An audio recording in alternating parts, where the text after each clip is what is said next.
A pauta do vídeo de hoje é Friedrich Nietzsche. Então eu preparei um material para vocês, pra gente aprender alguma coisa sobre o Friedrich Nietzsche. Sim, vamos falar de Losurdo. Vamos falar de Losurdo hoje. Recentemente no canal eu fiz um vídeo em que eu reagi ao Engenheiro Léo. O Engenheiro Léo, ele cita Nietzsche, né? Quando ele critica o Gustavo Machado. Ele diz que, de acordo com Nietzsche, não existem fatos, só existem interpretações. Aí teve um camarada, durante a live, exatamente, você mesmo, Gui, você mesmo, você disse no vídeo do Engenheiro Léo que o Nietzsche, ele não poderia ser levado a sério em tudo que ele disse, porque ele era precursor do nazismo, não é? Foi isso que você falou. E aí eu disse isso durante a live, eu li seu comentário e eu fiz a crítica ao Nietzsche, e eu inclusive peguei o livro dele, peguei o Anticristo, e disse que ele não gostava do socialismo, né? Não gostava do socialismo utópico, no caso. E aí, como eu fiz essa crítica ao Nietzsche, algumas pessoas vieram nos comentários e disseram... Primeiro teve gente que disse que eu tava desinformando, que eu só falei merda sobre Nietzsche. E teve gente também de esquerda que fez algumas ponderações muito pertinentes sobre Nietzsche. Então a gente tá iniciando o corte de hoje, porque o assunto da live de hoje é ninguém mais, ninguém menos que o próprio... Cadê? Friedrich Nietzsche.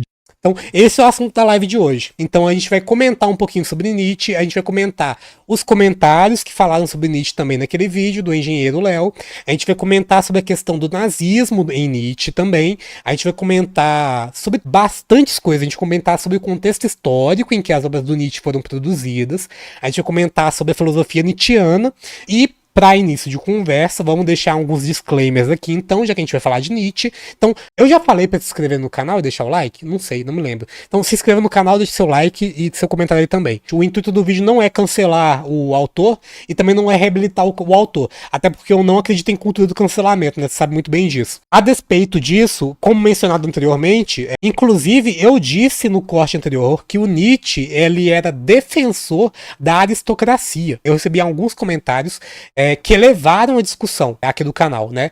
E outros também só me xingavam mesmo, dizendo que eu desinformei sobre Nietzsche. Então, como eu recebi alguns comentários que elevaram a discussão, a gente vai levar a discussão aqui também. A gente vai tratar de Nietzsche aqui, como Nietzsche é, inclusive, né? A gente vai tratar de Nietzsche, a gente vai ler alguns textos aqui, inclusive, nessa live de hoje. Então, teve também gente que me recomendou que eu me aprofundasse em Nietzsche, no vídeo que eu fiz lá do Engenheiro Léo. E, gente, calma. Uma coisa que eu tenho a criticar muito na esquerda aqui na internet, e claro, fazendo a autocrítica também, que a gente é muito reacteiro, né, gente? A gente reage muito às coisas aqui na internet com muita virulência. Esse autor aqui não é um autor que eu desconheço, tá? Esse autor não é um autor que eu li superficialmente, não. Então vamos começar a live do Nietzsche, aqui na apresentação que eu montei pra vocês, fazendo uma citação. Essa citação aqui, ela tá no Losurdo, ela tá no livro do Losurdo, né? Nietzsche, o rebelde aristocrata. Ele traz uma citação do Tucholsky, que eu também não conhecia antes de verificar na obra do Losurdo, e o Tucholsky diz assim, sobre Nietzsche: quem não pode reivindicá-lo? Diz-me apenas de que precisas e te encontrarei uma citação de Nietzsche, pela Alemanha e contra a Alemanha, pela paz e contra a paz, pela literatura e contra a literatura. Então, percebe-se a partir disso aqui, sobre o Frederico Nico, que ele é muito utilizado por vários grupos, né? O Nietzsche, ele é praticamente um autor cosmopolita. Tanto que o Gui disse na live anterior que ele foi utilizado para embasar o nazismo, né? Só que muita gente de esquerda também se apropria do Nietzsche. Então, é um autor, como diz aqui o Tucholsky, que ele pode ser utilizado... ele é praticamente a Bíblia. Sabe quem que ele é? Ele é o George Orwell, né? Ele é o 1984 do George Orwell. Porque até quem é comunista elogia o livro, e até quem é anticomunista elogia o livro também. Então, mais uma citação para mostrar como é que esse autor ele é muito cosmopolita em diversos grupos ideológicos. De acordo com Scarlett Marton, ela diz... Com os anos, começaram a surgir as mais diversas leituras do pensamento de Nietzsche. Alguns fizeram dele o defensor do irracionalismo, alguns o fundador de uma nova seita, o guru dos tempos modernos. Houve os que o consideraram um cristão ressentido e os que viram nele um inspirador da psicanálise. Houve ainda os que tomaram por precursor do nazismo. Aí é o Gui, né? Gui? que disse que acha que o amor fati é bom, mas falha na perspectiva material da parada, por acaso deixa o ódio de lado. E os que encararam como um crítico da ideologia, no sentido marxista da palavra, né? Porque ideologia como ideal da classe dominante, né? E aí alguns marxistas se apropriam de Nietzsche também. Recentemente, enquanto na Alemanha, talvez o aliassem a posições políticas de direita. Na França, a extrema esquerda fazia dele o suporte de suas teorias. Então, a propósito, eu estou utilizando muito da Scarlett Marton aqui para embasar o contexto histórico que eu vou dar nessa live de hoje. Outro disclaimer também que é importante fazer aqui é que eu não tenho formação em filosofia, tá, gente? Vamos tirar esse bode da sala, como diz o Calejão. Eu lembro que no primeiro ano da minha graduação em biologia, que é a minha formação, eu tive no primeiro semestre aula de evolução. Eu tive um professor no primeiro semestre que ele estava explicando assim sobre a teoria da evolução darwinista. Que, o Charles Darwin, ele lia muitas coisas fora da área dele. Ele, por exemplo, leu os princípios de geologia do Charles Lyell. E ele leu também o princípio, da população do Thomas Malthus. Então, eu acho importante a gente ler algumas coisas não referentes à nossa área. Não que eu acho que eu vou criar uma teoria muito diferentona, igual o Charles Darwin, muito revolucionária e muito foda. Mas eu acho importante a gente sair um pouquinho dessa área e ler coisas fora dela também. Mas tirando esse bode da sala, que tá raspadinho, né? Igual o Corolla do Calejão, igual vocês disseram aqui. Inclusive, que bom que vocês estão lendo coisas diferentes também. Seguindo, então, com a análise de Nietzsche. Então, sobre Nietzsche, vamos trazer, então, aqui um breve contexto biográfico do Nietzsche. Então, Friedrich Nietzsche, ele nasceu em um vilarejo em Hocken, na Prússia. Ele nasceu no dia 15 de outubro de 1844. Eu tô com cola aqui, tá, gente? Eu tô com cola aqui porque eu não vou lembrar dessas datas. O pai dele se chamava Karl Ludwig e ele era um pastor protestante. A mãe dele se chamava Franziska Euler e também via de uma família de pastores. Esse aqui é o Nietzsche com 16 anos de idade, inclusive. Esse daqui é o vilarejo de Hocken. Nos anos seguintes, o casal, né, o Karl Ludwig e a Franziska Euler, eles tiveram mais 2 filhos. Eles tiveram a Elizabeth e o Joseph. O Joseph, ele morreu muito cedo. E isso, inclusive, fez com que a família se mudasse da Prússia. Mas eu trouxe um mapinha aqui, né? Esse daqui é o mapa da Alemanha. E aqui fica o vilarejo de Hocken, onde o Nietzsche nasceu. Inclusive, lá em Hocken tem uma estátua do Nietzsche. Mas a intenção desse vídeo aqui não é fazer um exercício biográfico muito extenso sobre o Nietzsche. Mas para fins de explanação, a gente vai ressaltar aqui que durante a vida do Nietzsche, ele possui uma relação muito ruim com essa família dele. Em certa etapa da vida dele, ele tem dificuldades financeiras muito sérias, o que força ele a viajar de uma cidade para outra, chegando a morar em pensões de amigos dele. E muitas vezes ele aceita a hospitalidade de conhecidos. Vai ter um período na vida do Nietzsche, lá por volta de 1883, que ele vai retomar algumas relações com a família dele. O cara sem bigode tem maior cara de menininho da vovó. Friedrich Nietzschezinho, exatamente. Então, o Nietzsche, na filosofia dele, dando um resumão para quem não vai ver até o final desse vídeo, tem uma citação dele que é muito importante, pelo menos eu julgo muito, muito importante. Como eu disse anteriormente, o Nietzsche era um defensor da aristocracia. Diz ele, exigir da força que não se manifeste como força, que não seja uma vontade de subjugar, uma vontade de abater, uma vontade de dominar, uma sede de inimigos, resistências e triunfos, é tão absurdo quanto exigir da fraqueza que se manifeste como força. Ele diz isso na Genealogia da Moral. Então, ele é esse autor que ele vai se apegar muito a essa ideia de força. Ele não vai considerar a fraqueza como uma virtude. Basicamente, isso daqui que está na filosofia de Nietzsche, né? Ele é o autor do priapismo cultural. Você tem que ser forte, você tem que ter uma ereção constante e enfrentar os problemas da tua vida com força. Você não pode demonstrar fraqueza, você não pode demonstrar misericórdia. Porque exigir da força que ela não se manifeste como força é algo contraditório do próprio conceito de força. A força é uma vontade de subjugar os outros, né? Você não pode exigir misericórdia de quem é forte, né? É por isso que a gente já citou naquele vídeo anterior que existe para ele uma moral de escravo e uma moral de senhor. Então, o Nietzsche ele vai constatar 2 modos de comportamento, né, fundamentais para a moral dele. Diz ele, em Além do Bem e do Mal: há a moral dos senhores e há a moral dos escravos. Conclui-se-á rapidamente que nas culturas mais elevadas e cruzadas se encontram tentativas de conciliação entre as duas morais, mais frequentemente ainda uma confusão das mesmas, fruto de mal-entendidos recíprocos e talvez a coexistência de uma ao lado da outra. Isso é encontrado em indivíduos, numa só alma. Então, essa ideia de que é moral ser forte e que, na verdade, o que é errado é ser fraco, não é novo, né? Não é exclusivo do Nietzsche, inclusive.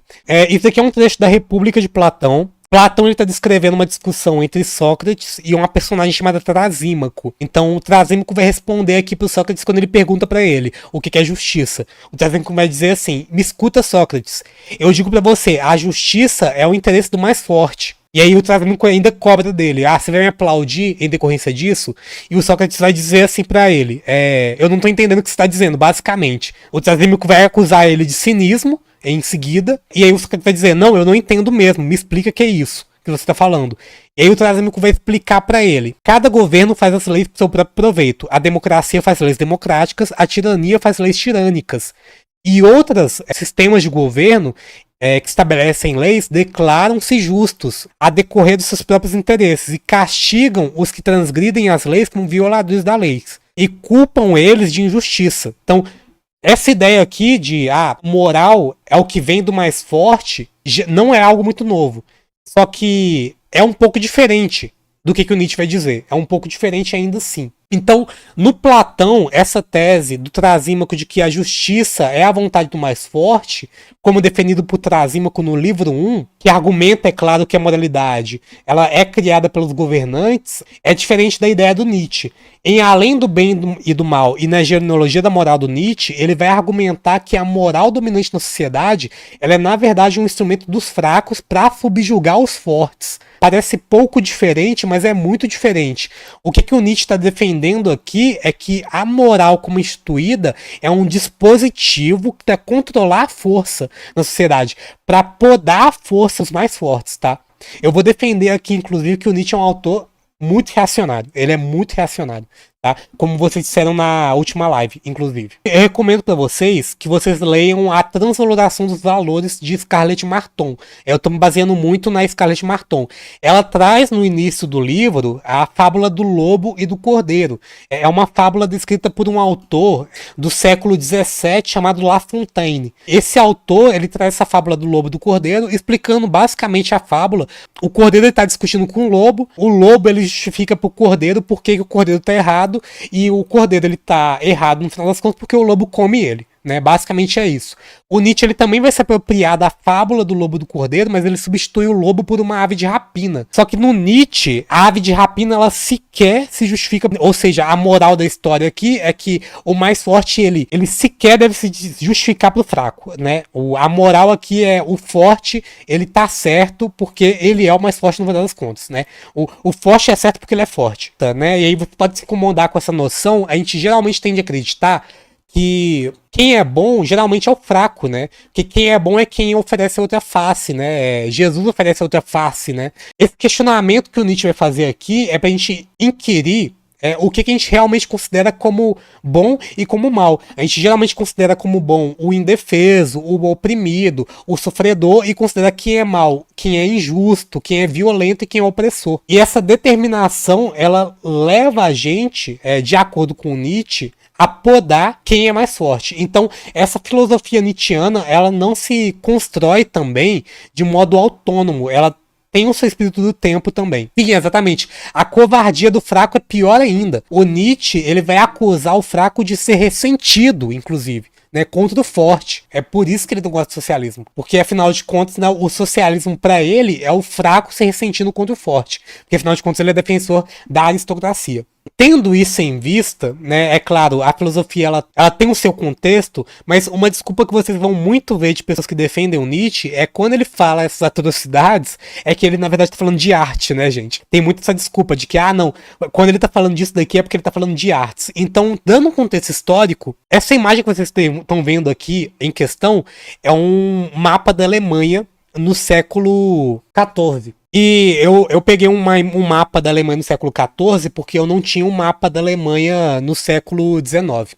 Então, a Alemanha, na época, era um país extremamente fragmentado. Tinham importantes mudanças econômicas e políticas nesse país e também uma implementação muito tardia da indústria. Surgem camadas sociais em volta de uma ideia muito recente de unificação dos estados alemães que surge em torno da Prússia. Eu trouxe esse mapa aqui para vocês porque ele é praticamente incompreensível se vocês olharem, né? A Alemanha era esse país totalmente fragmentado em cerca de 300 principados. Então, o Nietzsche, ele vai considerar esse tipo de coisa aqui como uma espécie de decadência do país. E é contra essa decadência que ele se posiciona. Então, ela sofre no século XVI, a Alemanha vai sofrer uma reforma protestante também, que é uma reforma muito patriarcalista e também com uma forte hierarquia social. Esse território em que vai se edificar a Alemanha que a gente conhece hoje, durante o século XIX, é um território extremamente esfacelado, como eu disse anteriormente, em 300 estados independentes. Eles têm diversos principados nesse país todo fragmentado, em que os príncipes eles vão reger livremente a política territorial e também as negociações estrangeiras desse país com outros. Devido a coerções e restrições de estados alemães muito fragmentados, esses intelectuais que surgem nesse contexto, eles não encontram um espaço para desenvolver teorias filosóficas que se apregoem muito em torno de uma ideia de unidade nacional, porque afinal de contas está muito fragmentado esse país. Então, o que esses filósofos eles vão recorrer nessa época? Eles vão recorrer a ideias que transcendam fronteiras nacionais estabelecidas, que transcendam essas fronteiras de principados muito fragmentados. Essa filosofia alemã que vai surgir por volta dessa época, ela se preocupa com questões muito cosmopolitas e muito distantes de uma política nacional. Isso vai levar a uma despolitização dos intelectuais alemães, no caso. Então, a Alemanha, antes da unificação que vai acontecer em 1871, sendo esse mosaico de estados independentes, com governos autoritários e estrutura política muito fragmentada, ela é muito diferente da França e da Inglaterra na época. Porque os intelectuais franceses e ingleses, eles estavam interessados com ideias que tivessem ligação com a política dos seus países. Tanto que a gente vai ver acontecer na França uma revolução, né? A Revolução Francesa. Então, dentro desse debate político, os intelectuais alemães, eles encontram pouco espaço para isso. Daí, como eu disse anteriormente, eu tô me apropriando da Scarlett Marton para dar esse contexto histórico. Esse contexto está todo descrito no livro da Scarlett Marton, que eu já recomendei para vocês, inclusive, que descreve muito bem o contexto histórico da filosofia nietzschiana. Então, trazendo essa questão de que havia muita fragmentação da Alemanha em principados independentes e que os filósofos alemães eles se concentravam em questões cosmopolitas, essas são as condições ideais para o surgimento do que a gente chama hoje de idealismo alemão. Gente, eu tô destroçando a história aqui, inclusive, tá? Eu tô fazendo um recorte muito específico da história e tô correndo aqui, né? Porque não tenho condições de dar a história de um país inteiro em um vídeo que não deve ter 40 minutos, se eu for muito otimista com a duração desse vídeo. Então, como consequência disso, a Alemanha ela se torna um centro intelectual da cultura europeia. É porque ela tem avanços muito importantes em filosofia e ciências e literatura também. E também com esse avanço da intelectualidade alemã, isso cria uma distinção muito importante entre política e cultura dentro da Alemanha.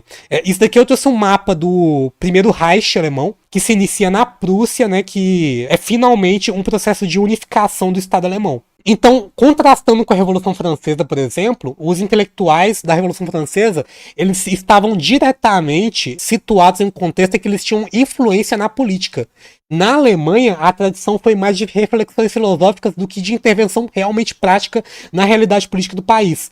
Então, marcado por essa disjunção alemã entre política e cultura, eles separam política e cultura. Nos estados alemães, aparecem finalmente, com o processo tardio de industrialização alemã, o aparecimento de manufaturas. De modo geral, essas manufaturas alemãs, digamos assim, elas não advêm de uma burguesia em si, mas a industrialização alemã, ela se inicia como obra dos príncipes de cada um desses estados fragmentados alemães. Então, durante o processo tardio de industrialização alemã, a burguesia alemã, ela não pretendia correr os riscos e também ela não dispunha de capital significativo dentro desses principados alemães muito fragmentados. Elas se limitam, na real, a seguir os ditames dos príncipes em cada uma das províncias. E aí, ao invés da burguesia alemã lutar por emancipação política, ela, na verdade, reconhece os direitos da nobreza e acredita nessa nobreza como a única forma de organizar uma ordem social nesses principados, evitando também as eventuais tentativas de ruptura com esse sistema e também tentativas de se instituir um despotismo esclarecido na Alemanha. A gente sabe muito bem que isso vai acontecer futuramente, né? Vai ter um despotismo esclarecido na Alemanha.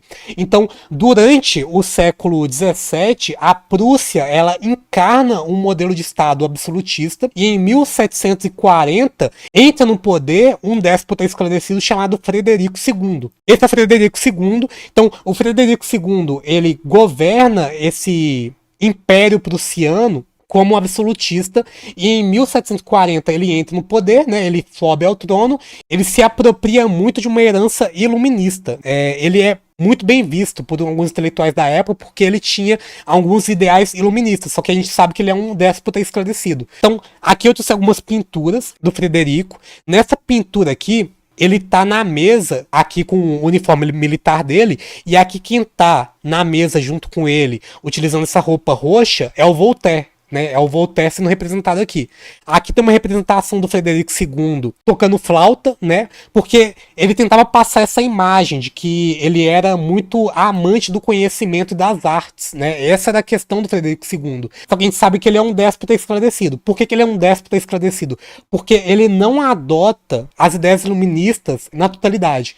Então, ele apenas adota as ideias iluministas como uma conveniência. Ele adota essas ideias como forma de reforçar o absolutismo. Não fazendo de fato, como aconteceu na França, uma ruptura com a monarquia. Essas pinturas aqui, a propósito, elas advêm de um pintor chamado Adolf Friedrich Erdmann. Von Menzel, inclusive. Esse é o nome do cara, né? Eu tive que ler aqui para saber o nome do cara, porque eu nunca ia decorar o nome desse pintor. Então, com o governo do Frederico II, tem reformas estruturais na Alemanha que incentivam a educação e desenvolvimento econômico também, e também a modernização de uma burocracia que surge como instrumento de aumentar a eficiência administrativa e capacidade militar desse Estado alemão. Então, percebe-se aqui que há, de certa forma, uma adoção de racionalidade como modelo de conduzir a administração do Estado alemão. Só que essa adoção da racionalidade e de ideais iluministas é só como forma de aumentar a burocracia do Estado alemão e tornar mais eficiente para se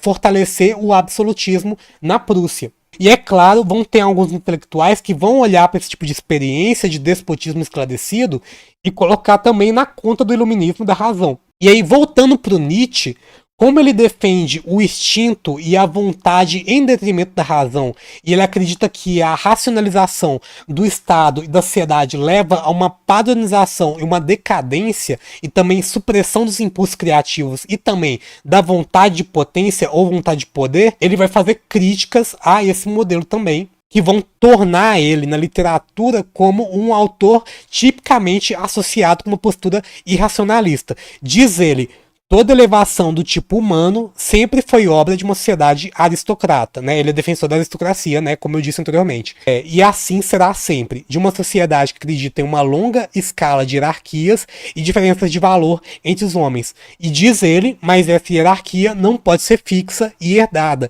Ela precisa ser constantemente justificada. Então, já respondendo aqui, porque teve gente que comentou naquele último vídeo meu, ele era um defensor da nobreza de sangue? Não. Não é um defensor da nobreza de sangue. A aristocracia que o Nietzsche vai defender aqui é uma aristocracia desse priapismo cultural que eu mencionei para vocês. É uma aristocracia moral. É uma aristocracia de força, né? Mais uma vez, é a moral do forte contra a moral do escravo, né? Ele vai falar no Crepúsculo dos Ídolos sobre uma tal domesticação do homem, né? Que inclui uma degeneração das classes dominantes, que já não possuem a mesma energia de antepassados, né? Então, como eu disse anteriormente, ele é um autor reacionário. Isso daí, vocês não tiram isso da minha cabeça. Ele é um autor reacionário, porque ele vai falar de uma degeneração de uma aristocracia que anteriormente, de acordo com ele, era uma aristocracia mais forte, né? E que agora está degenerada, está se tornando fraca, escrava de uma moral dos escravos, no final das contas, né? Aí o Bruno disse que é um autor reaça. Ele é reacionário no sentido de que ele reage, né, à mudança, né? Ele tem uma visão de que existe um passado melhor. E aí, vocês vão me desculpar, os nazistas não leem errado isso daqui, né? Eles estão lendo Nietzsche do jeito que ele é. No caso, para se embasar nesse sentido em específico. Levando em consideração que a crítica dele à nobreza de sangue, dizendo que ela é decadente, né? Porque, afinal de contas, herdar o poder a partir de um direito de sangue não denota que você é mais forte, né? Só denota que você é herdeiro mesmo. Embora ele critique a nobreza de sangue como decadente, a visão dele é reacionária sim. E ele vai se utilizar de algumas idealizações. Por exemplo, com relação a uma aristocracia guerreira que ele idealiza na obra de Homero, por exemplo, né? E também na Roma pré-imperial. E também ele vai idealizar também povos bárbaros. Só que essas aristocracias que ele defende como mais fortes e menos decadentes do que a aristocracia que a gente tem com a nobreza de sangue, não são tão fortes e tão detentoras de um mérito quanto ele descreve. Não há uma meritocracia tão forte quanto a que ele descreve aqui. Na obra de Homero, aristocratas como Aquiles e Agamenon, por exemplo, eles eram guerreiros poderosos, mas o status desses guerreiros poderosos na obra de Homero, eles não vinham só da força individual, eles dependiam também de uma linhagem divinamente favorecida. E a hereditariedade, ela desempenhava um papel crucial na legitimidade desse poder, descrito na obra de Homero. O conceito de areté, inclusive, que significa, muito simplificadamente, virtude ou excelência, estava atrelado também ao nascimento nobre. Tem guerreiros na Ilíada, como o Tersites, que eles eram ridicularizados e eles não tinham acesso ao poder real. Por quê? Porque eles não tinham um nascimento nobre. Eles eram guerreiros, embora talentosos, mas de origem muito humilde, né? Então, essa degeneração que o Nietzsche ele denuncia na sociedade dele já existia tanto na Grécia homérica, como descrito por Homero, como também na Roma republicana. Ele admira uma aristocracia romana pré-imperial também, mas esquece que a classe do Senado, a classe senatorial, ela era rigidamente fechada e hereditária também. Quando ele enaltece os povos germânicos, elogia essas aristocracias bárbaras por uma suposta vitalidade, né, o priapismo cultural dele e virilidade, essas sociedades elas também se estruturavam em torno de dinastias hereditárias. Então, fica a crítica aqui, né? Fica a hipocrisia do Nietzsche, né? Fica aqui a hipocrisia da direita, a hipocrisia da esquerda, como dizem o Mamãe Falei. Quer dizer que Nietzsche é reaça? Quer dizer que ele é reaça. Diz o Bruno Hackdown, inclusive. Inclusive que considera a organização dos fracos em coletivo para dominar os fortes como algo pervertido. Pois é, com base nisso ele vai criticar o socialismo e qualquer movimento que tente trazer algum tipo de poder para uma classe dominada. Porque o bom aqui para ele é a dominação, né? Se você é forte, você domina o fraco. Você não tem que ter misericórdia do fraco. Se ele não é refinado, no mínimo ele é um pilantra. Exatamente. Para Friedrich Nietzsche, e a gente tem que tocar nessa vírgula sonora aqui. Friedrich Nietzsche. Para ele, a palmolência é um problema social. É um problema social. Né? Não é só um problema social. A palmolência é um problema de governo. Né? É um problema moral. E aí a gente tem que concordar com ele. A nobreza alemã, em sua época, e até hoje a burguesia alemã é muito decadente, né? É muito decadente. Só que isso não quer dizer que existia uma nobreza que não era decadente anteriormente, né? Sempre foi decadente e ainda é decadente. Outra coisa que ele criticava era uma tentativa dessa nobreza alemã que ele tanto critica de tentar emular a cultura francesa. Eu botei pra vocês nesse mapa aqui, ó. Lembra que a Alemanha era muito fragmentada? Isso não dava muitas brechas para a construção de uma identidade nacional? A França, por outro lado, ela era hegemonia cultural na Europa durante os séculos 17 e 18. Especialmente sobre esse cara aqui, ó. Luís XIV. Então, sobre o reinado do Luís XIV, a França, ela se tornou um centro cultural da Europa. Então, a nobreza alemã, ela tentava muito emular a francesa no prestígio da corte, nas artes, na literatura. Elas fizeram de Paris, né, capital da França, um modelo de refinamento e sofisticação para essas elites europeias, inclusive na Alemanha. A língua francesa, na época, ela era considerada a língua da diplomacia, por exemplo, e também da cultura elevada. As razões materiais para isso é que no século XVIII a Prússia ela começou a se industrializar, né? Essa industrialização tardia da Alemanha e fortalecer o seu comércio. Diante disso, muitos estados alemães menores alinharam-se com a França para copiar os costumes franceses como forma de ganhar prestígio e legitimidade internacional e fortalecer esses laços diplomáticos entre pequenos principados alemães decadentes, como Nietzsche poderia dizer, e também potências que eram hegemonia na Europa, como a França. Então, o Nietzsche ele via essa imitação da cultura francesa pela Alemanha como um sinal de fraqueza, porque afinal de contas a gente tem uma Alemanha emulando os costumes e a cultura de um país estrangeiro, e ao invés de criar a sua própria cultura de força. Então, ao invés de submeter outras culturas à sua força e criar uma identidade nacional, a Alemanha, na época, estava tentando emular costumes franceses. Simplesmente uma cópia de uma cultura servil a uma cultura externa. Aí, vocês estão vendo paralelos. Gente, é claro que isso daqui vai ser utilizado para legitimar o nazismo. É claro. O Nietzsche está utilizando de uma história de grandeza falsa, como diz o Gui, para justificar a decadência de um Estado. Quem será que fala isso? Quem será, né? Então, diante disso, dessa decadência, e vamos concordar, né? De certa forma, é uma decadência da Alemanha, né? Tentar copiar os costumes de uma potência estrangeira, né? Para se tornar um satélite da França na Europa, né? É uma decadência. Diante disso, vão surgir alguns movimentos literários. Eu não vou me alongar em movimentos literários, não. Primeiro que tem esse movimento literário aqui, que é o Sturm und Drang, né? Eu não sei falar alemão tão bem, espero que minha pronúncia não tenha ficado tão destroçada assim, mas significa basicamente tempestade e assalto, e esse movimento literário ele vai tentar valorizar uma expressão autêntica da cultura alemã e vai recusar essa influência francesa que se chamava de cosmopolismo.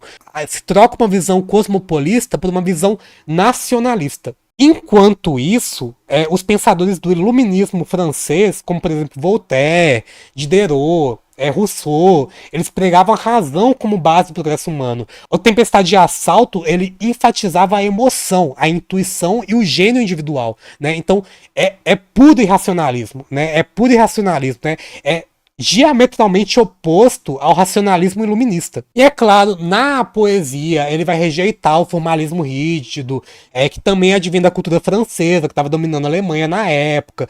Também vai surgir o romantismo, né, que vai apregoar uma poesia mística, selvagem, espontânea, quase primitiva também. Eu não coloquei nenhuma imagem disso, mas tem imagens das pinturas feitas na época, né, em que mostra várias pessoas da Alemanha dançando na floresta, né? É selvagem, é primitivo, né? Eu não vou me delongar em movimento literário, não vou me delongar.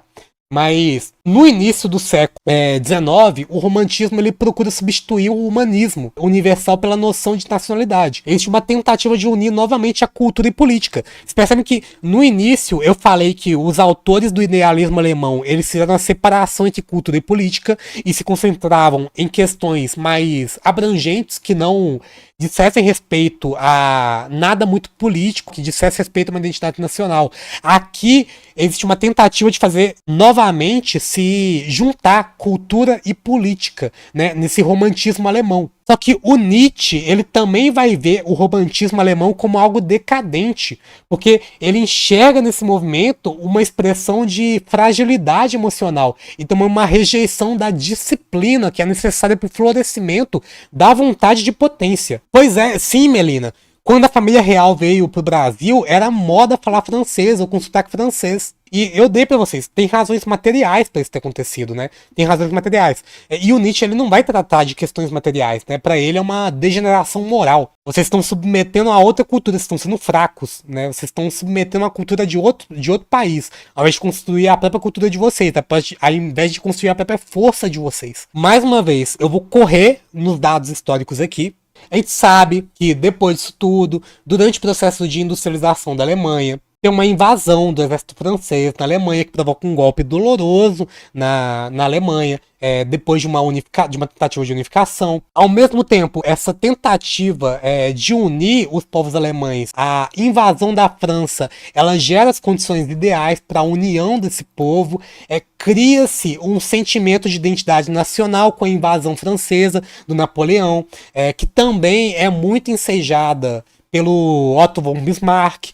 Existe uma guerra franco-prussiana. Depois disso ocorrem guerras de libertação. A Alemanha finalmente encontra a sua unificação em torno de um país só, ao invés de ser essa coisa fragmentada que eu mostrei anteriormente aqui para vocês, né? Porque isso daqui não dá nem para ler o mapa direito. Então, finalmente se consolida um senso de identidade nacional. Esse daqui é o Otto von Bismarck, inclusive, né? Caso vocês não tenham pegado a parada. A diferença disso, dessa unificação alemã e do que aconteceu na Inglaterra e na França, por exemplo, é que existe uma implantação da indústria alemã que acontece só em meados do século XIX. Esse processo é muito tardio, mas não deixa de obedecer um ritmo muito acelerado.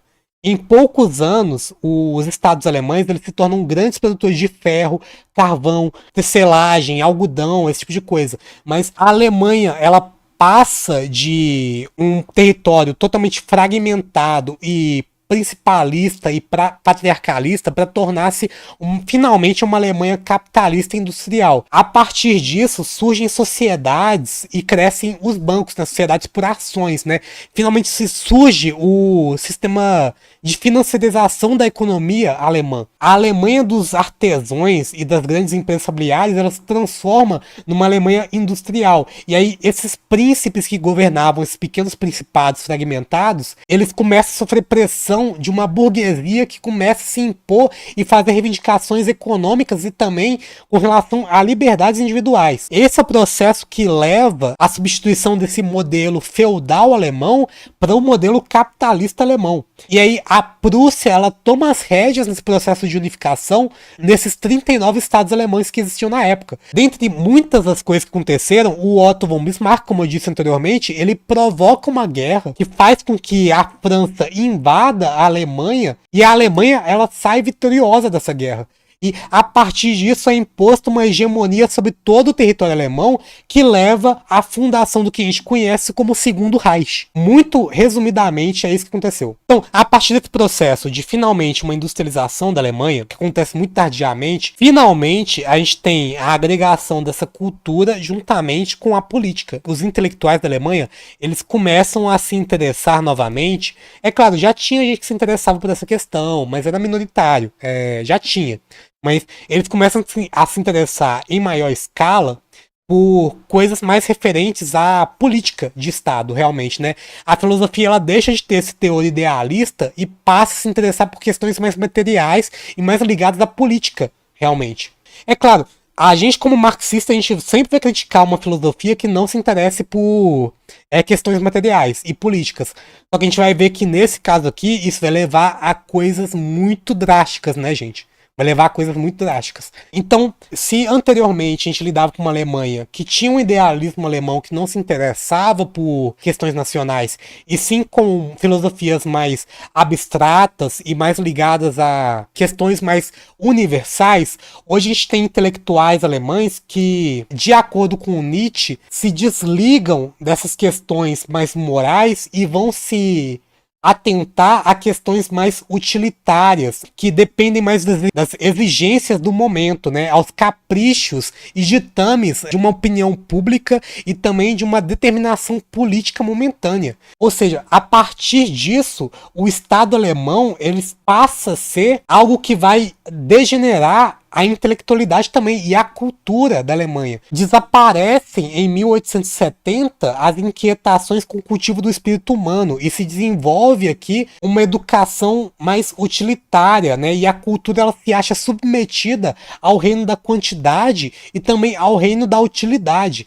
Essas são as transformações no solo alemão que vão incomodar o Nietzsche na época, porque ele vai enxergar isso como uma degeneração. Afinal de contas, vocês estão submetendo a intelectualidade, a capacidade de pensar e a capacidade de agir no mundo a ditames de uma época em específico, a ditames de uma política específica. Vocês estão se submetendo aos ditames de uma aristocracia que, de acordo com ele, não deveria estar no poder, porque é uma aristocracia que dita para os mais fracos.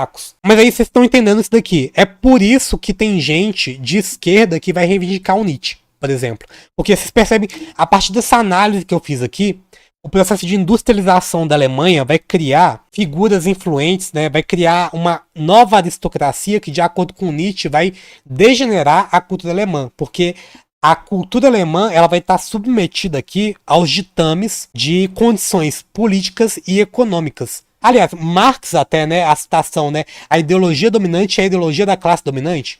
Essa aristocracia que vai degenerar a cultura, o Nietzsche vai dar o nome de filisteu da cultura. Então, o que é um filisteu? Vocês sabem o que é um filisteu, gente? Antropologicamente, e muito resumidamente aqui, filisteu é um povo antigo que viveu na costa sul de Canaã, durante a Idade do Ferro. Esse povo se estabeleceu em Canaã por volta de 1175 a.C., durante o colapso da Idade do Bronze. Eles provavelmente se originaram de um grupo de migrantes gregos próximos ao Mar do Egeu. Antropologicamente, isso é um filisteu, tá? Só que esse não é o filisteu que o Nietzsche vai se apropriar, né? Pra dizer que esses caras são filisteus da cultura. Não é o filisteu antropológico. Aqui, o que ele vai fazer é uma interpretação bíblica. Então, na Bíblia, em Ezequiel, capítulo 25, versículo 15, eles vão descrever na Bíblia o que são os filisteus. Então, gente, a Bíblia ela é muito competente em desumanizar certos povos, tá? É muito competente em desumanizar certos povos. Então, diz a Bíblia: assim diz o soberano Senhor, por causa da sua ferrenha hostilidade, os filisteus procuram trazer vingança e destruição, cheios de más intenções. Por isso, eu estou prestes a estabelecer a minha mão contra os filisteus. Vou tirar da terra todos os que estão vivos na planície da Filistia, e os destruirei.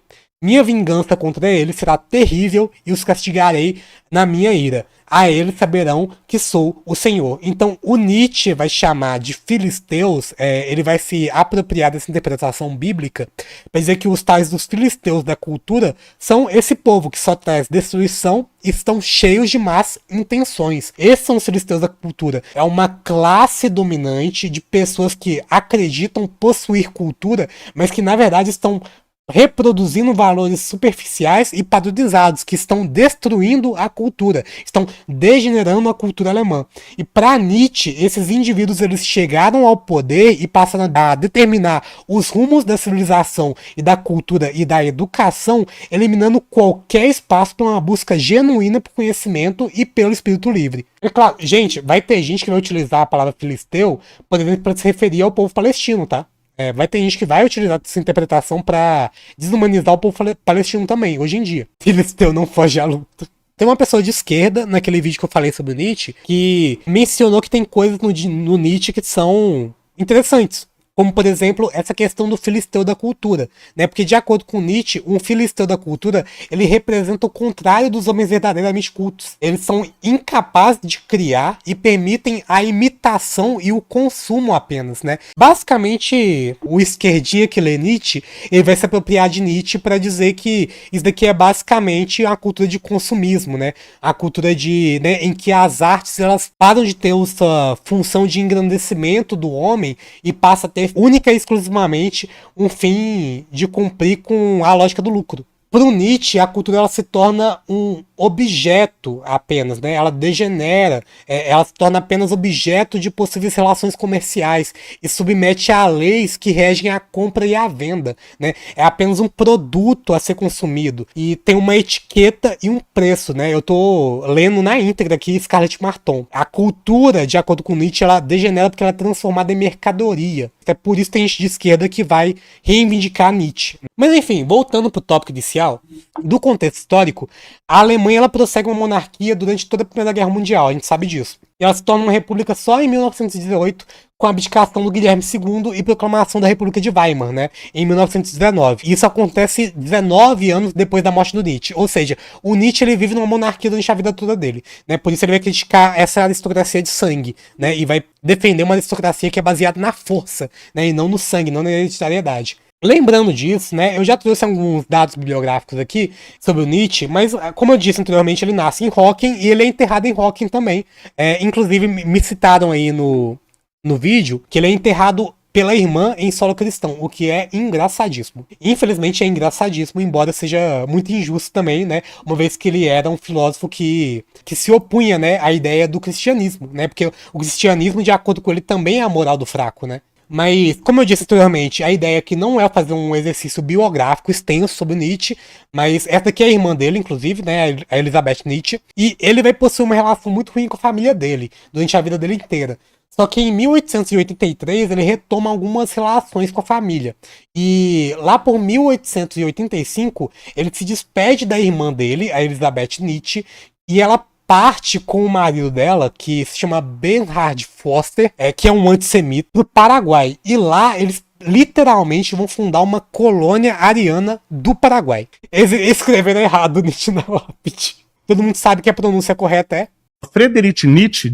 Aqui é a colônia dela do Paraguai. O nome da colônia do Paraguai é Nueva Germânia. Aqui, bem-vindos à Nueva Germânia. Felizmente, a experiência ariana dela no Paraguai falha. Eu tô falando disso aqui porque foi uma discussão nos comentários se o Nietzsche ele era defensor do nazismo. A gente vai chegar nessa conclusão em breve. A colônia dela, a Nova Germânia, ela fracassa. O marido dela, o antissemita, ele desloga da vida intencionalmente. E a Elisabeth Nietzsche, ela volta para a Alemanha. Só que ela volta muito endividada. E estando endividada, ela se surpreende com uma crescente procura pelas obras do irmão dela, né? Ou seja, do Nietzsche, que o outro irmão dele morreu muito cedo. Em decorrência disso, a Elisabeth Nietzsche, ela vai travar uma batalha judicial contra a própria mãe, até que ela finalmente consegue a custódia de todos os escritos do Nietzsche. Ou seja, ela consegue os royalties dos escritos do Nietzsche, enquanto o Nietzsche estava delirando acamado, inclusive. Eu disse no outro vídeo que os defensores vão dizer que a irmã do Nietzsche ela deturpa as obras do Nietzsche. E realmente, ela deturpa mesmo. Ela elabora uma nova edição dos livros do Nietzsche, ela supervisiona algumas publicações e ela insistiu no lançamento de edições baratas. Gente, o mundo ele é mais complexo do que a gente pode tratar aqui nesse breve vídeo ensaio. Mas, embora ela tenha deturpado sim as obras dele, muito do fato que a gente tem hoje das obras do Nietzsche serem tão conhecidas, em partes, é responsabilidade da irmã dele, tá? Se o Nietzsche hoje é conhecido, em partes a gente deve a essa nazista filha da puta, tá? Porque, ao mesmo tempo que ela deturpou as obras do Nietzsche, ela também divulgou, tá? Ela divulgou as obras do Nietzsche, né? E o Nietzsche é um autor que chamava muito interesse. Ele se tornou uma figura muito pop na época. Porque, afinal de contas, ele chama muita atenção. Porque ele é um autor que ele enlouqueceu no final das contas, né? E isso chama atenção. Então, ela também foi responsável por divulgar as obras do Nietzsche, embora tenha deturpado também muito. Ela leiloou alguns manuscritos do Nietzsche, ela vendeu alguns manuscritos também para jornais populares, ela autorizou a publicação do Anticristo, por exemplo, ela organizou também uma antologia de poemas lançadas no Natal, em 1897, ela também empenhou-se na difusão do nome dele pela imprensa, entre 1893 e 1900. E ela fez dele uma espécie de ídolo das revistas. Ela escreveu artigos, introduções aos livros deles e também escreveu uma biografia dele. E ela também inventou uma obra. Caso vocês não saibam, a obra, o livro A Vontade de Potência, ela é inventada pela Elisabeth Nietzsche. Ela pegou alguns manuscritos dele, ela obteve os originais, ela compôs alguns textos a partir desses manuscritos e depois ela destruiu os originais. Ela também é conhecida por falsificar cartas do Nietzsche, tá? E escreveu algumas cartas em nome dele, né? E publicou as cartas depois. E ganhou muito dinheiro com isso. Né? Com os direitos autorais da obra do Nietzsche. Com o dinheiro que ela recebeu, ela também instaurou em Weimar um museu. Eu falei que, embora ela tenha deturpado muitas obras dele, ela também ajudou muito a difundir, né, as obras do Nietzsche. Então ela criou um museu em homenagem ao Nietzsche. Olha aqui, esse daqui é o Hitler no Museu do Nietzsche. Ele foi no Museu do Nietzsche e se deixou ser fotografado. Aqui tem outra foto. Sendo justo com o Nietzsche, tem esse trecho aqui da genealogia da moral. Ele diz: a origem da moralidade, tal qual a conhecemos, não é luta de raças, mas luta de valores. Ou seja, ele não diz na genealogia da moral, né, pelo menos nesse trecho em específico, que há uma luta de raças e sim uma luta de valores. É na moralidade. Ele ainda vai ressaltar, né, a moralidade dos senhores versus a moralidade dos escravos. Os escravos eram fracos, e essa moralidade, com seus valores de humildade e sofrimento, se opôs à moralidade dos senhores, que se baseava em poder, força e vitalidade. Ou seja, nada na obra dele está justificando aqui que existe uma superioridade da raça ariana. Tá? Aqui, o que ele está tratando aqui como defensor da aristocracia é uma aristocracia moral, uma aristocracia de força, não uma aristocracia de raça. Faz pertinente também ressaltar que ele também chegou a brigar com Wagner, por exemplo, em decorrência do antissemitismo do Wagner. Eu disse que ia falar do Losurdo, né? Esse daqui é um livro do Losurdo, eu recomendo a leitura, inclusive, né? Chama Nietzsche, o Rebelde Aristocrata. E aqui no primeiro capítulo da obra do Losurdo, ele chama de Nietzsche e seu tempo em luta contra o socratismo e o judaísmo. Algumas citações do Nietzsche sobre judaísmo. Ele diz: aniquilamento da civilização grega por obra do mundo judaico. Afinal, Sócrates era de fato um grego. A feiura é, com bastante frequência, a expressão de um desenvolvimento híbrido obstruído pelo cruzamento. Quando Sócrates e Platão tomaram o partido da virtude e da justiça, foram judeus ou não sei o que mais. E diz ele também: o drama musical está de fato morto, morto para sempre? Pergunta ele. Esta é a mais séria pergunta nessa arte. A quem, como alemão, não compreende a seriedade dessa pergunta, caiu vítima do socratismo dos nossos dias. Este socratismo é a imprensa judaica, não digo uma palavra a mais. Esse livro do Losurdo é muito bom, tá, gente? É muito bom mesmo. Alguém me disse uma vez que o senhor é judeu, enquanto tal, não totalmente senhor da língua alemã. Então, tem trecho em Nietzsche, sim, que de certa forma justifica o antissemitismo, tá? Não é só questão de que ele foi muito deturpado pela irmã, né? Tem trecho sim, tá? Mas sobre o Hitler e o Nietzsche, por exemplo, não existem evidências de que o Hitler ele fez uma leitura muito profunda do Nietzsche. Inclusive, se vocês me perguntarem a minha opinião, ele provavelmente não fez uma leitura muito profunda, não. Ele provavelmente só visitava alguns trechos muito específicos da obra do Nietzsche, tá? Até porque o Hitler, ele era o Bolsonaro da Alemanha, né, gente? Ele era o Bolsonaro da Alemanha. Se você lê o livro dele, o Mein Kampf, você vai ver que ele é extremamente incoerente, ele não sabe escrever muito bem. Eu não tô dizendo que ele é burro, eu só tô dizendo que ele não é um intelectual, sabe? Burro eu nunca vou dizer que é, né? Eu não chamo as pessoas de burras, né? Porque, afinal de contas, ele foi dissimulado o suficiente pra fazer tudo que ele fez na Alemanha.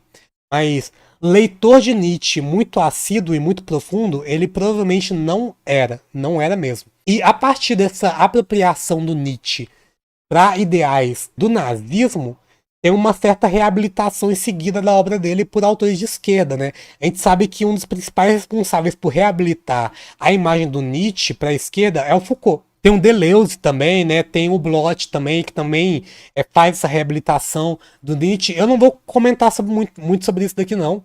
O vídeo de hoje não é sobre pós-modernidade, é sobre Nietzsche. Mas enfim, chegando ao fim desse vídeo ensaio, eu recomendo que vocês leiam Eu Sou Dinamite, de Sue Proudhon, que é uma biografia do Nietzsche, se vocês quiserem saber mais sobre a biografia dele mesmo. Eu recomendo também o livro da Scarlett Marton, Nietzsche, a Transformação dos Valores, em que eu embasei boa parte dessa contextualização histórica. Eu recomendo também o livro do Losurdo, Nietzsche, o Rebelde Aristocrata. Sobre conteúdo aqui na internet que eu posso recomendar, eu recomendo que vocês vejam uma live do Ateu Informa, em que ele faz uma leitura do Nietzsche, se chama Nietzsche contra Nietzsche, é o nome da live dele, em que ele vai ler, se não me engano, um trecho da Genealogia da Moral, em que ele não vai fazer uma leitura muito exegética, muito criteriosa. Ele basicamente vai ler Nietzsche como se Nietzsche estivesse lendo Nietzsche, né? É basicamente isso. E eu recomendo também uma playlist num canal chamado A Tenda do Necromante, em que A Tenda do Necromante está fazendo a leitura do livro do Losurdo e contextualizando o livro do Losurdo, né? Explicando o livro do Losurdo. E ele tá lendo capítulo a capítulo numa playlist, né? Então vão lá também. Então, tem esse livro aqui, ó, do Eu Sou Dinamite, ele traz algumas figurinhas, né? Isso daqui é o Nietzsche, velho e já delirando. Algumas pessoas atribuem a sífilis. Ele fala que não tem. Ninguém chegou a um consenso ainda do que matou ele, do que levou ele à loucura. Mas. E essa daqui é a Elizabeth. A autora do Eu Sou Dinamite, ela diz até, né, que a Elizabeth tá posando do lado do Nietzsche, né, que tá no poder dela, né? Porque teve essa questão também, né? Ela teve direito sobre toda a obra do Nietzsche, né? E também cuidou do irmão até o final da vida. Ah, aqui tem uma imagem muito interessante também. Olha aqui, ó. Esse daqui é o funeral da Elizabeth Nietzsche. Olha quem é que tá no funeral dela. Vocês conhecem a pessoa que tá no funeral dela? Ah, vocês conhecem, hein? No funeral da Elizabeth Nietzsche. Governador de Santa Catarina, claro que conheço. Como eu disse anteriormente, eu não tô tentando cancelar um autor. Se eu quisesse cancelar o Nietzsche mesmo, eu traria o trecho lá do Assim Falou Zaratustra, que ele fala da mulher, né? Que ele fala, vai se encontrar com mulheres, não esqueça do chicote. Inclusive tem uma imagem muito interessante aqui no livro do Eu Sou Dinamite, cadê? É uma foto em que o Nietzsche posou com a Lu Salomé, com o Paul Ri, né? Tem um case, né? Tem todo um case aí, os historiadores, eles não esqueceram dessa parada nunca, né? Essa foto é muito emblemática, né? Porque o Nietzsche escreveu, né, sobre a questão do chicote, né, da mulher, e a Lu Salomé tá segurando um chicote dentro da carroça. Eu tô trazendo realmente só os trechos que falam sobre as questões que vocês levantaram na live anterior. Diz aqui o Nietzsche também, olha só esse trecho aqui. Esse está aqui na Genealogia da Moral. Diz ele: a mesma observação se aplica a toda a Europa. E tem muito racismo em Nietzsche, tá? Tem muito racismo em Nietzsche. As pessoas atribuem isso daqui a um espírito do tempo, mas tem que trazer a questão, né? De que tem racismo em Nietzsche também, né? Os nazistas não se apropriaram dessa obra aqui à toa, né? Não é só porque a irmã dele deturpou ele, né, gente? Não é só por causa disso. Mas diz ele: de fato, a raça submetida adquiriu predomínio com sua cor, na sua forma de crânio. Ou seja, frenologia, né? E os seus instintos intelectuais e sociais. Quem nos garante que a democracia moderna, o anarquismo ainda mais moderno e, sobretudo, essa tendência para a comuna, para a forma social mais primitiva, para o socialismo, ele não gosta de socialismo, tá? Não são essencialmente, senão, um monstruoso efeito de atavismo. Atavismo, ele se apropria de um termo biológico aqui. Atavismo é quando uma característica que antes se perdeu biologicamente aparece de novo na linhagem evolutiva. De tal modo que as raças dos conquistadores e senhores, a raça dos Ares, ou seja, a raça ariana, esteja a caminho de ser superada fisiologicamente. Ou seja, ele está aqui se questionando se a raça ariana, a partir da decadência que ela está sofrendo, se ela não está no caminho de ser finalmente superada por uma raça mais forte. Então, gente, tem esse tipo de coisa em Nietzsche, né? Ele falou de anarquismo, né? Uma das figuras responsáveis por reabilitar a imagem do Nietzsche, depois que ele foi deturpado pelo nazismo, é uma anarquista, inclusive. O Georges Bataille vai falar sobre a apropriação do Nietzsche pelos fascistas. Ele vai fazer críticas severas à irmã dele aqui também, inclusive, né? Elizabeth Judas Foster. Ele chama ela de Judas, porque ele compara ela ao Judas, né? Da Bíblia, né? Que traiu Jesus Cristo, né? Ele visualiza o que a Elizabeth faz com a obra do Nietzsche ao que Judas fez com Cristo, né? Quando traiu ele, né? Por um punhado de moedas. Eu vou dizer pra vocês, eu sou de esquerda e algumas coisas nele dá pra ser utilizado mesmo. A gente não cancela o autor realmente. Eu não parto dessa dinâmica, né? De cancelar o autor totalmente por causa de alguns trechos em específico. Eu comentei sobre o Anticristo, né? Aqui tá o trecho do Anticristo, em que ele fala mal do socialismo, né? Ele diz: a quem eu mais odeio na ralé de hoje? A escumalha do socialista, né? Os apóstolos dos Chandala, né? Chandala se refere ao sistema de castas indiano, né? Em que Chandala é a classe social menos abastada da Índia, né? Ou seja, o socialista é a apologia do Chandala, né? A apologia da ralé, a apologia dos fracos, né? Que minam o instinto, o prazer, o sentimento de moderação do trabalhador com seu pequeno ser, que tornam invejosos, que lhe ensinam a vingança. A injustiça jamais reside em direitos desiguais, encontra-se na pretensão aos direitos iguais. O que é mal? Mas eu já disse, tudo que brota da fraqueza, da inveja, da vingança. O anarquista e o cristão têm a origem idêntica. Eu não entendo por que um anarquista, nesse caso aqui, né, do Nietzsche, o fascismo, vai defender o Nietzsche depois desses trechos aqui em específico. Nunca vou entender por que um anarquista vai sair em defesa dele. Mas segue. Então, em síntese, tem deturpação pela irmã? Tem sim. Mas tem coisa aqui que não dá pra justificar, gente. Que não dá pra justificar. Não dá pra dizer que ele tava falando sobre arte. Mas tem coisas em específico no Nietzsche que são interessantes. Deixa eu pegar aqui. Esse aqui é o Assim Falou Zaratustra. Mas tá vendo algo interessante aqui? Você sabe que eu sou ateu e que eu sou militante ateu também, né? Aqui no Assim Fala Zaratustra, por exemplo, tem um capítulo que eu recomendo muita leitura também, que chama Dos Pregadores da Morte. Ele vai dizer, existem pregadores da morte e a terra está cheia daqueles a quem se deve pregar o afastamento da vida. Quem são os pregadores da... exatamente, adolescente adora Nietzsche, adora. Principalmente se for adolescente ateuzinho. Se você defende que existe uma vida após a morte e que depois de morrer você vai ser feliz de verdade e que esse mundo é só um teste, isso vai diametralmente em desacordo com a ideia de amor fati do Nietzsche, né? Que enfrenta as algrúrias do mundo, a realidade do mundo, de peito aberto. Isso daqui, eu utilizo muito disso daqui, dessa interpretação aqui, para criticar essa visão, né? Dizendo que é uma visão idealista, né? Que não se preocupa em mudar a realidade, mas sim esperar por um fim, né? Esperar por uma vida após a morte. E é claro que o Nietzsche ele vai muito longe aqui no ele vai longe demais, né? Ele diz, queriam que eles estivessem mortos e nós deveríamos atender seus desejos. Basicamente, as pessoas que pregam a morte, a gente deveria matar elas, no final das contas. Então, ele vai longe demais.